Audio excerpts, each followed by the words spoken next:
Está no ar mais um Pode Peregrinar, o meu, seu, nosso podcast sobre peregrinações. O tema de hoje é Servo por Amor. E eu vou receber um convidado muito, mas muito especial mesmo. É meu irmão de comunidade, Domingos Sávio. Ele que está desde o início da obra de Maria, ele que foi um dos primeiros tour leaders também das peregrinações. Então, fica conosco, porque tem muita história para você conhecer.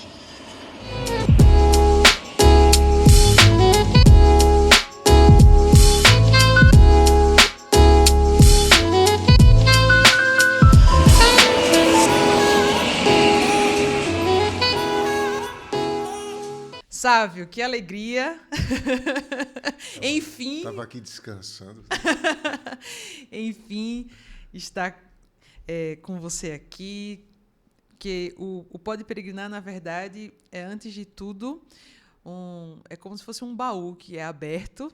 E nós estamos agora trazendo todas as histórias, tudo aquilo que são as peregrinações, para que o povo de Deus, os peregrinos e aqueles que também que ainda não são peregrinos possam conhecer. Então, bem-vindo ao Pode Peregrinar. Obrigado pelo convite, Evelyn. Estamos aqui. Sabe, quantos anos de comunidade você tem? Vamos começar do começo. Eu entrei na comunidade foi em 94. Então aí tem uns 30 anos já, acho que por aí. Nossa. Uns 32, um pouquinho mais. Vamos contar 30 anos. A comunidade vai fazer 35 35 anos? Eu tenho. Na verdade, o que acontece? Eu cheguei na comunidade antes, mas não entrei, não fui o primeiro a entrar. Então não é contado, mas eu sempre estava lá desde o começo, com o Gilberto, né, organizando, trabalhando na casa, na reconstrução da casa, para os missionários chegarem, ter um local. Estava lá desde o começo. Estava lá desde o início. Que antes era um grupo de jovens. Sim. Que ele foi pastorear. E eu saí desse grupo de jovens do pastoreio. Eu e o Marconi. Olha só. Sávio, mas há 35 anos atrás não se tinha... não se falava muito sobre as novas comunidades, não era uma coisa conhecida. Como foi esse despertar à vida missionária? É estranho, foi estranho. Digo, lá na época foi estranho porque foi realmente um chamado. Eu contava como foi o meu chamado. Foi no dia 7 de setembro, né, eu tive a primeira experiência com Deus e depois dali, daquele contato, daquela experiência com Deus, eu queria mais e não sabia onde. Queria mais, conhecer mais a Deus, conhecer a sua palavra, sabia o que Ele tinha para mim e por que Ele tinha me chamado. Então, depois daquela experiência ali, eu comecei a frequentar grupos de oração, comecei a ir para a missa sem ninguém me dizer nada. Eu ia à missa todos os dias, às 7 horas da noite, participava da missa e ia para casa, na esperança que Deus me dissesse alguma coisa, desse alguma direção. A primeira direção foram os jovens, esses jovens que tinham o mesmo desejo. A gente ficou junto e fazíamos muitas aventuras. Uma delas era a gente acordar 4 horas da manhã e fazer a nossa oração, depois participar da missa e voltar para a oração. A gente tinha um turno mais ou menos aí de 6 horas, 6, 7 horas na manhã, começando 4 horas da manhã, até umas 9 da manhã, 9, 10, alguns até mais, só de oração. E daí começamos aí a evangelizar. Foi daí que chegou o Gilberto. Gilberto foi apresentado, novamente, que já tinha feito a experiência com ele. Ele veio para pastorear esse grupo de jovens, a conselho da coordenadora da renovação, e aí eu fui tirado daí desse grupo de jovens, vi a comunidade e disse, é isso que eu quero para a minha vida. Olha só. E aí deixei tudo, não é, tudo que pensava em ser, todo o projeto de vida. Eu disse, não, fica tudo para trás, esse é o que eu quero ser. Não sei nem o que é que Deus tem reservado para mim lá na frente, mas é isso que eu quero ser comunidade. Quero ser comunidade, e aí começa com esse desejo de evangelizar mais, de estar mais com Deus, mas dentro desse início surgem as peregrinações.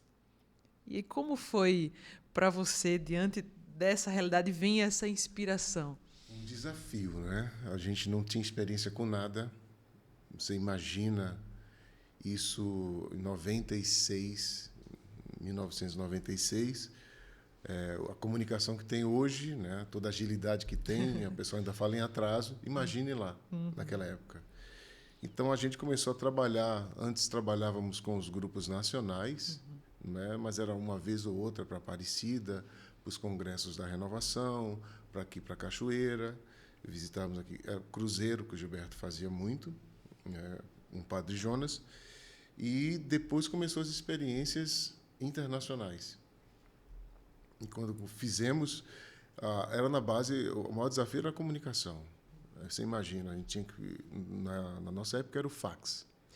Falar agora, talvez nem poucas pessoas conheçam, né? Os mais jovens não conhecem o que é fax. Então a gente fazia um fax, item por item, quantas pessoas eram, quanto isso, quanto aquilo outro, e enviava o fax. Depois esperava a resposta confirmada, e tudo na base da confiança de outra pessoa que estava lá do outro lado do Atlântico esperando a gente para peregrinar. Né? Isso também na questão de pagamento, a gente fazia os pagamentos. Foi muito difícil o começo, foi um desafio enorme, mas a gente sempre está proposto ao desafio. Se a gente não avançar, a gente não consegue... como dizia assim, se você não avançar, você não vai conhecer, não ter novas experiências, e dessas novas experiências poder agregar coisas novas na sua vida e saber o que Deus quer. Então, você vai ficar somente naquela realidade, pensando que é aquilo que Deus quer, quando, na verdade, Ele está jogando você para frente. Então, foi o desafio, as peregrinações. Eu imagino que, no início, nunca tem como saber a proporção que vai tomar. Eu tenho certeza que há 35 anos atrás, quando começou ainda na Várzea, ali em Recife, e o Frei Fulgêncio, inclusive, disse, né? Vocês serão conhecidos na Várzea, com essa Recife. Profecia. Teve um divisor de águas, Sávio, aí, tanto em relação à comunidade, mas também às peregrinações, com essa profecia do Frei Fulgêncio? Teve sim. A princípio, a gente só pensava ali na Várzea e nas comunidades que já tínhamos evangelização. Tínhamos, por exemplo, fazíamos evangelização fora, que era em Surubim, né? Lá numa vila chamava Boca de Dois Rios, a gente ia lá, ficava lá o final de semana, evangelizando as pessoas que moravam ali. E pensávamos que era só aquilo. Né? E aí as pessoas foram chegando e dando essas dicas, dando esse olhar de fora, de que a gente poderia avançar, de que a gente poderia ir mais. E aí foi chegando pessoas conhecidas, que também tinham experiência, né, nessa parte internacional, e aí a gente, você sabe do nosso fundador, né, como ele vai em frente, sem olhar para trás. Ele costuma dizer, eu não costumo dar ré. Eu não costumo dar ré. Existe algum fato assim que você consegue lembrar desse início das peregrinações e principalmente quando você foi como tu líder? Porque hoje nós brincamos entre nós que hoje tem GPS, hoje tem WhatsApp, hoje tudo é mais fácil, mas eu imagino um nordestino, um pernambucano, indo para outro lugar, para fora do país, com um grupo. Como que acontecia isso, sabe? Eu como tô líder e missionária também da Obra de Maria, eu tenho essa curiosidade, assim. Olha, como que foi esses primeiros grupos? Minha primeira peregrinação foi com o Gilberto, né, o nosso fundador. Ele me levou para justamente eu continuar esse trabalho, fazer esse trabalho. Então, eu fui com ele para a Terra Santa e depois da Terra Santa, ele ia visitar Lourdes com o grupo. E estava tudo junto, eu não sabia como era a minha passagem, era tudo com ele. E depois da visita à Terra Santa, ele chegou no aeroporto, ficamos 2 dias em Roma, visita em Roma. E ele disse para mim, olha, estou indo para Lourdes, agora à tarde. E você volta com o grupo para casa. Você vai fazer Roma-Lisboa, Lisboa-Recife. E eu disse, mas eu nunca fiz isso. E ele disse, não, a hora é essa. Então me deixou. Dali eu tive que desapontar ali, abrir a caixa do guia, como diz assim. A gente costuma dizer lá, abre a caixa do guia que vai dar tudo certo. E aí comecei a guiar o primeiro grupo sozinho. né? Levando o pessoal no aeroporto, fazendo as conexões e chegando em casa. Foi muito desafiador, porque eu, nordestino, eu pensava em ser jogador de futebol, para você ter ideia. E aí estava conduzindo o grupo. Estava ganhando um grupo pelos aeroportos, e pelas cidades, até chegar em casa. Então, foi uma coisa totalmente diferente para mim, mas esse desafio me abriu os leques para outras realidades. Sávio, depois de quase 30 anos de peregrinação, e tantos grupos, eu imagino quantas e quantas milhões de vezes você já foi para a Terra Santa e guiou tantos grupos. Mas o que é a missão das peregrinações para Sávio? Olha, Que viu nascer as peregrinações. eu estava montando um texto antes, estava pensando o que você poderia perguntar, e estava justamente pensando nessa questão da missão. No começo da comunidade, no começo da agência em si, a gente teve o desafio maior, que foi levar essa como missão mesmo. Não como um ganha-pão, mas como uma missão. Não é? E para fazer as pessoas entenderem essa realidade. Né? Porque o pessoal só viajava, naquela época lá, era só culturalmente, para conhecer e para compras. Né? O turismo era de compras. Então, a gente fazia acontecer aquela realidade das peregrinações, né? Que vai a oração, vai a questão de você passar um dia em oração itinerante ali, rezando, e você nem percebe que está rezando. Muita gente percebe que nem está rezando, pensa que está visitando, e na verdade a gente está falando da palavra de Deus. Aí eu já respondo a você que a Terra Santa, para mim, é o vislumbre, né? Porque ali eu fui formado, eu morei lá, fui formado, tive a graça de andar com o Frei Pascoal em quase todas as peregrinações, e as que não eram nossas, ele me convidava para andar com ele, então aprendi muito com aquele homem. E digo para você, assim, a missão nossa foi fazer as pessoas entenderem o que é peregrinar, né? Esse foi, para mim, foi a chave mestra que virou, que me fez entender. Porque até então, até um bom tempo atrás, eu não entendi o que estava fazendo. Só estava fazendo. Né? Hoje eu entendo melhor a missão. Né? E eu acho que isso é um ganho tanto para as pessoas que viajam conosco. Né? As pessoas se sentem... Não, tem gente que nem sabe o que é, né? Ainda hoje. Ir lá a peregrinação, ou vem por algum atrativo, ou pelo preço, ou pelo roteiro, ou porque um amigo convidou e era bom, né? E acaba, quando vai conhecendo lá, vai vendo a realidade, vai vendo o dia a dia, vai dizendo, nossa, é bom demais. Eu quero voltar aqui, eu quero ver, nossa, esse lugar é muito significativo para mim, eu quero voltar ali, naquele ponto. Tem gente que fala comigo hoje e diz assim, olha, eu quero voltar à Terra Santa para poder ir lá em Betânia, que ali eu me senti muito bem. Olha só. Só por isso. Eu disse, e os outros lugares? Não, são muito bons, mas eu quero ir em Betânia porque ali me fez muito bem. Então, teve uma experiência de Deus. Deus tocou ali de qualquer forma e chamou, ou ainda continua chamando, a pessoa a viver uma nova realidade. Então, isso é muito gratificante para mim. Já que você disse que o seu lugar, a sua peregrinação preferida é a Terra Santa, você também guia os grupos na Terra Santa, não só como tu líder, mas guia também os grupos lá. E aí eu vou fazer duas perguntas. Historicamente, qual lugar que você acha mais interessante? E espiritualmente? Ou possa ser que o mesmo lugar... É o mesmo lugar. seja o mesmo lugar. Eu gosto de todos, na verdade. Eu me sinto bem porque quando você vai à Terra Santa, eu pelo menos tive essa experiência e vejo muitos peregrinos falarem disso. Por exemplo, a primeira vez em Nazaré, tem experiência lá. Visitou uma segunda vez, tem experiência no Santo Sepulcro, que são locais bem significativos. Sim. Ou então foi, por exemplo, na multiplicação dos pães e dos peixes. E ali teve uma experiência, Deus deu uma inspiração e a pessoa seguiu aquela inspiração.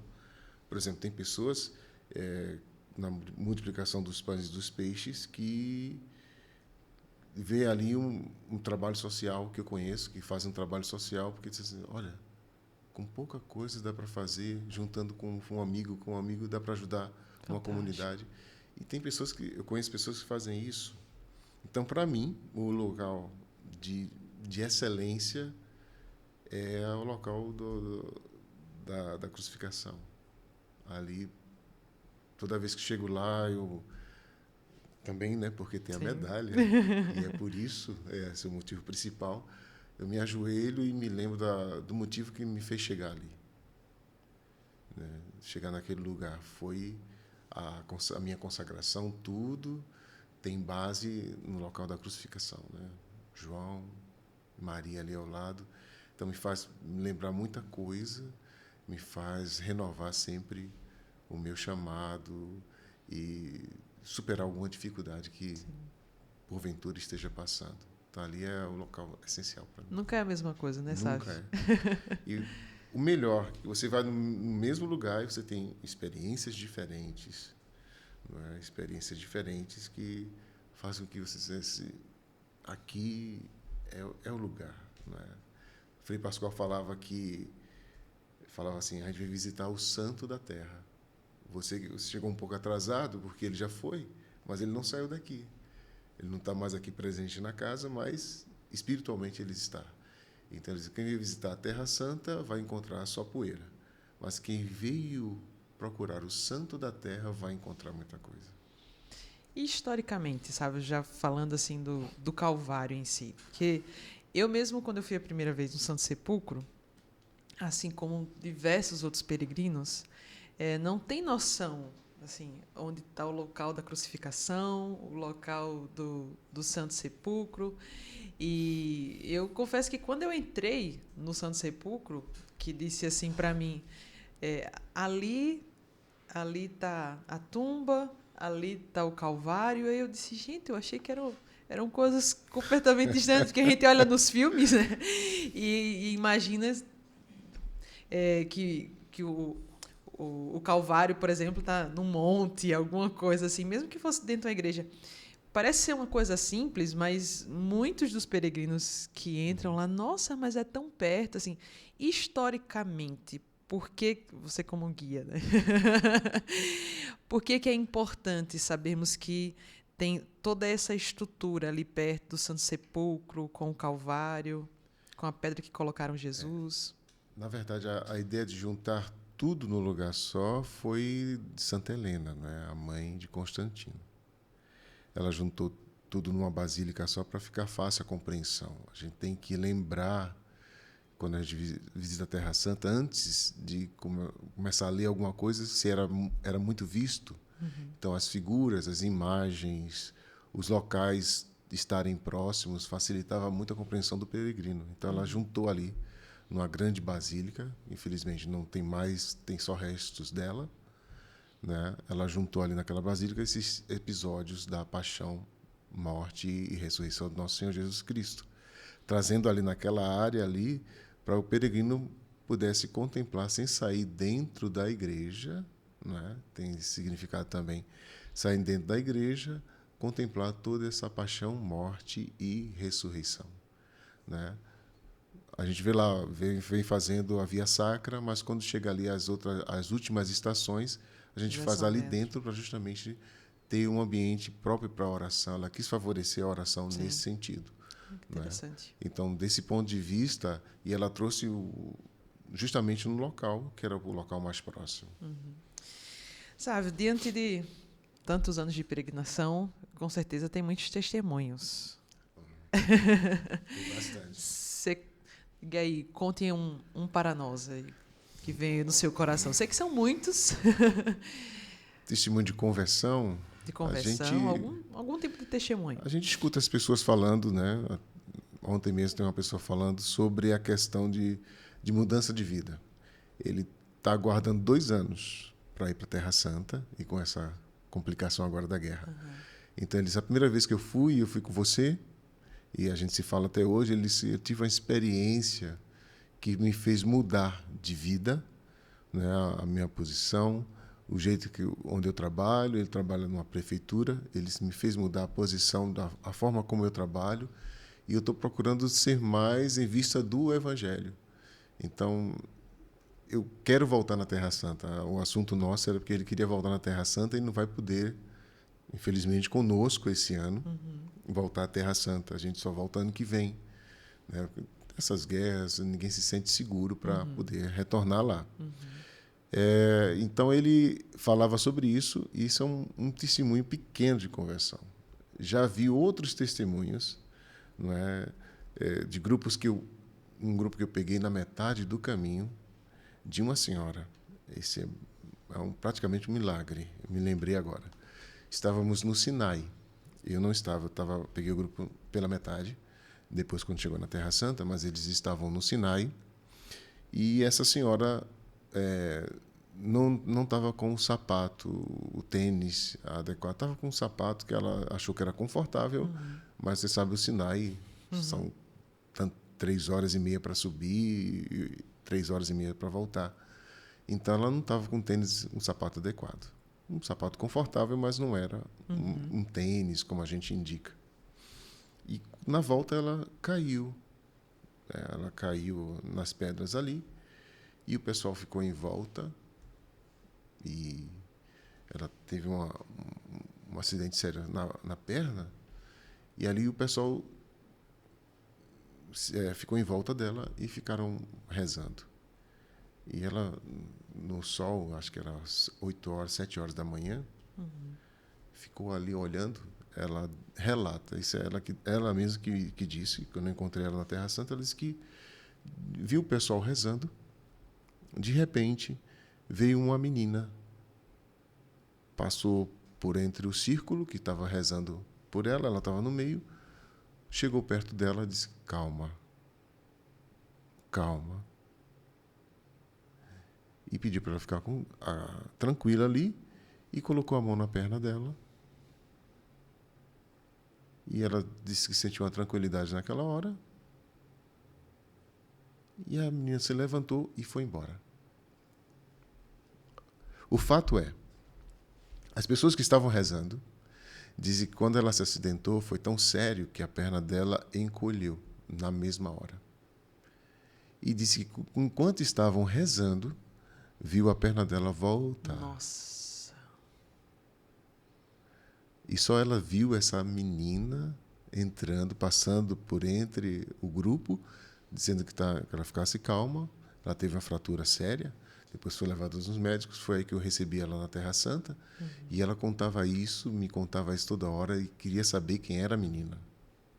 Quando chegamos, estávamos em Nazaré, e ela viu a imagem de Nossa Senhora. Ela disse que era aquela menina. Fantástico. Isso, para mim, é espetacular. Espetacular. Uma outra experiência com Nossa Senhora que eu tive a oportunidade, foi um senhor que estava numa peregrinação para Medjugorje. E ele era uma pessoa, não rezava. Ele não estava com todo mundo, mas não rezava, não fazia nada. E quando chegamos em Medjugorje, você sabe que em Medjugorje, às 4 da tarde,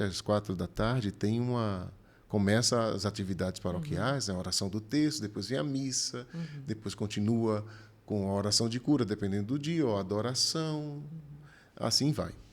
Então, nesse dia, ele entrou lá, eu avisei, chegamos de meio-dia, o pessoal almoçou, descansou um pouco, e cada um foi por conta. Eu também descansei, quando fui para a paróquia lá, e quando ele chegou, ele passou por mim, vi quando ele passou por mim, e fui procurar um lugar bem à frente, que é muito difícil, porque é cheia a igreja. E, de repente, no mistério lá do terço, eu escuto um grito enorme, né? A pessoa gritou lá, e eu disse: eu acho que eu conheço, mas não vi quem foi. E voltamos para jantar. A esposa dele me chamou, junto com a filha, e disse: sabe, a gente quer relatar para você o fato. Eu disse: o que foi? Ele disse: ele está dizendo que viu Nossa Senhora ali no altar, segurando o terço e dizendo para ele: reze o terço. Nossa. E ele aquele grito que você ouviu foi ele querendo dizer para as pessoas, ela está ali. Ela está ali. Ele não conseguia verbalizar, só saiu como um grito. E ele está espantado com isso. Eu disse, não tinha padre no grupo. Eu disse, eu vou conversar com ele, vamos lá conversar. Conversei com ele, expliquei algumas coisas, orientei. E ele voltou para casa um homem diferente, não é? Tem relatos até o ano passado que ele continuava no grupo de homens, né, rezando o terço, e que mudou de vida. Era uma vida totalmente diferente da que ele está levando agora. Isso, para mim, é impressionante. E na sua vida? Na minha vida, o que eu percebo de mudança cada vez que eu vou a uma peregrinação, é que Deus me fala de coisas diferentes, de coisas que aconteceram, coisas que estão acontecendo e o porvir. Mas eu ainda não entendo nada, porque não entendo muita coisa, não, confesso, mas continuo decididamente, né? Como diz a palavra, tem que continuar decididamente. E eu vou assim, mas é sempre uma mudança, sempre uma tomada de decisão nova. Você precisa subir um pouco mais. Eu me lembro que o Frei Pascoal me ensinava, e acho que é por isso que eu falo isso, que ele dizia assim, olha, a conversão nossa tem que ser devagar, mas contínua. Você tem que primeiro deixar de ser mal para ser bom. Depois do bom, você vai para ser ótimo. Aí do ótimo, você vai ser excelente. Depois do excelente, se tiver alguma coisinha a mais, é o super ótimo. E depois do super ótimo, você já está no céu. E aí está tranquilo. Mas tem que ser contínuo. Não pode parar. É um processo devagar, lento, que a gente vai se entendendo, né? E vai mudando de vida, vai mudando a compreensão. Às vezes a gente tem uma compreensão errada ou diferente de algum fato, e depois, naquele lugar santo, Deus dá aquela inspiração e você diz, não, as coisas não são bem assim desse jeito. Jesus não pensava bem assim desse jeito. E aí você vai para as Escrituras, você vai para o magistério da igreja e diz, realmente, aqui que está o jeito certo de seguir e de servir. Sabe, a conversa tá muito boa. Eu fico aqui amanhã, eu tô gostando. Só queria um cuscuz aqui com um café, tá? Você que chegou até aqui no nosso Pode Peregrinar, já deixe seu like, deixe seu comentário, se inscreva também no nosso canal, envie esse podcast, esse Pode Peregrinar também para outras pessoas. Você já fez uma peregrinação com o Sávio? Acho que tem muita gente aí, ó. Deixa aqui os seus comentários. Fiz uma peregrinação com ele em 1900 e bolinha. Então, deixe seu comentário aqui embaixo, tá bom? Sabe, para encerrar, queria, com essa experiência de Tolida e com as peregrinações e tudo mais, a gente sempre passa por apuros. Tem pessoas que adoecem, tem pessoas, como no caso dessa senhora, levam a queda. E essas experiências assim dos bastidores que muitas vezes ninguém sabe, mas que acontece também nas peregrinações. Olha, eu estava conversando aqui um pouquinho antes sobre uma experiência que tive na Polônia. Na Polônia e na Rússia. Uma senhora, uma coisa bem simples. Ela tropeçou e aí foram 3 falangezinhas ali do pé e tirava o equilíbrio dela, ela teve que enfaixar. E eu perguntei para ela, a senhora quer voltar para casa? O médico disse, ela pode continuar se ela quiser, ou ela pode voltar. Ela estava muito sentida, porque no primeiro dia aconteceu isso e tal. Estava com a filha, estava acompanhada da filha, e a filha disse, mãe, que a senhora decidir, a gente vai seguir. Então, eu perguntei a ela, a senhora quer voltar ou a senhora quer continuar? Ela respondeu assim para mim, o que me chamou muita atenção. Ela disse, meu filho, se eu voltar, eu não tenho mais como vir noutra peregrinação para a Polônia e para a Rússia. Então, se você acha por bem que eu fique, eu estou aí nas suas mãos. Eu parei para pensar e disse, esse é um desafio nosso, porque não é só a missão nossa passa por aí, não é?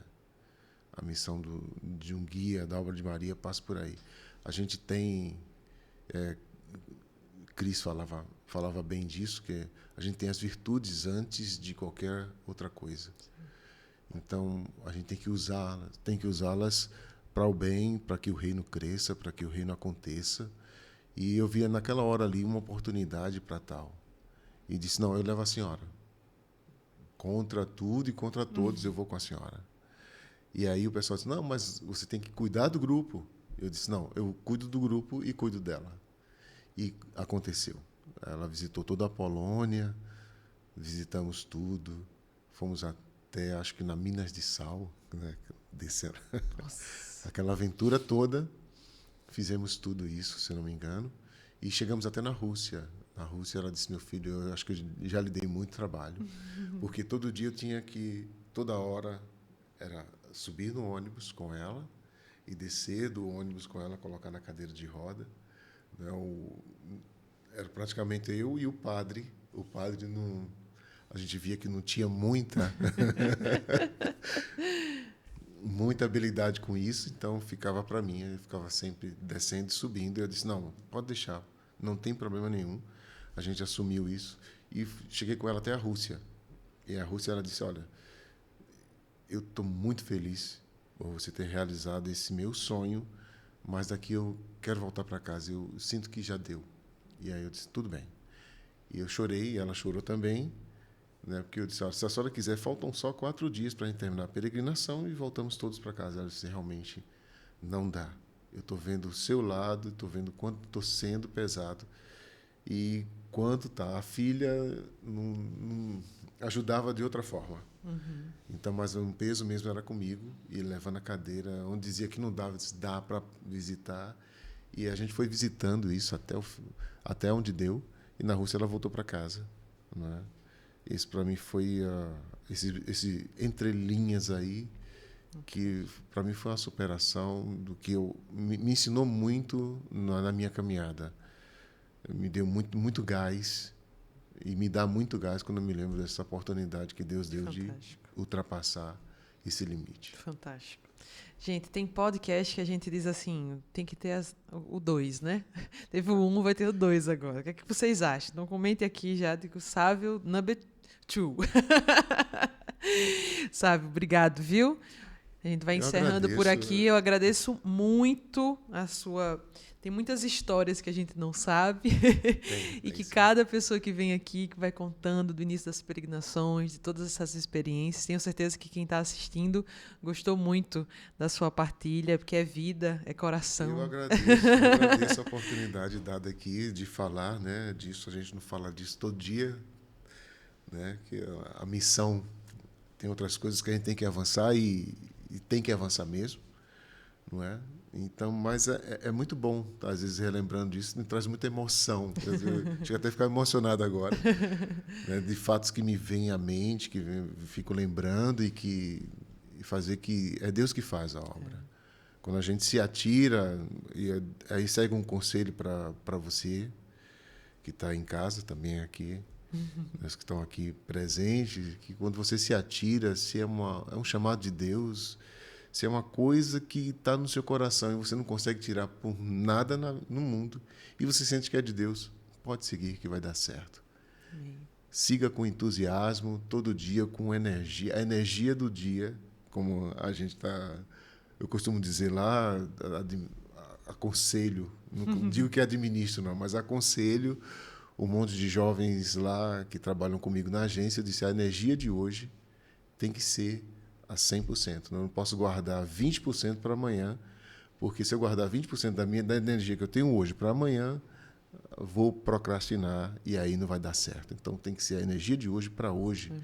E eu tenho certeza, quando você chegar, se você usar isso, quando você chegar para dormir, você vai deitar no travesseiro e vai dizer, nossa, hoje foi para valer, e valeu tudo que eu vivi. Amém. Valeu Amém. tudo que eu vivi. Louvado seja Deus. Gente, esse foi mais um episódio do nosso Pode Peregrinar com Domingos Sávio, meu irmão de comunidade. Fique com Deus e até a próxima sexta-feira, se Deus quiser.